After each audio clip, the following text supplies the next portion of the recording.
Up until now, we've thought about prices as balancing the number of buyers and sellers in a market.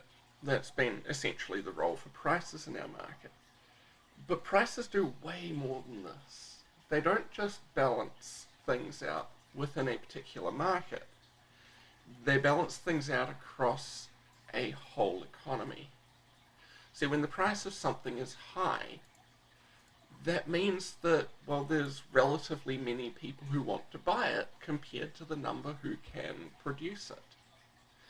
And so that high price then sends a signal to the rest of the economy that that thing is in high demand relative to how many people are producing it, and that this is something that we as a society want. That sends a signal then on to producers who say, okay, well, we'll try and make more of this thing because with a high price, it's going to be very profitable for us. At the same time, the high price sends a signal to other consumers to say, this thing is in short supply, you should consider switching to something else instead.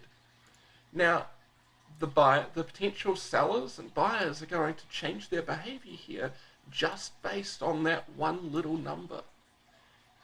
That one little number that indicates how much they have to sacrifice in order to obtain the good or service.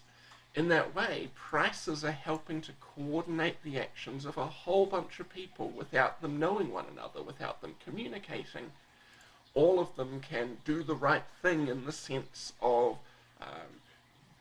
using things that have relatively low costs and not using things that have relatively high costs, producing things that are relatively valuable and not producing things that are relatively less valuable.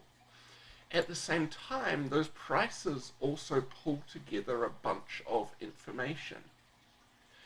Things like, let's say there's been a downturn in our ability to produce corn. The market doesn't need to know why that happened. Everything that we need to know is going to be sent through that price signal. All of the information about how difficult it is to produce corn, or how many or how few producers of corn there are, is summarized within price. As costs change, as demand and supply change, prices change also, pulling together that information. Now, in a planned economy, we'd have to have somebody doing this. Somebody would have to be keeping track of all of those changes in supply and demand, in the changes in our ability to produce things, and what it is that people actually want. In a market economy, prices serve that role to pull together the information and to send a signal to people about what it is that they should do.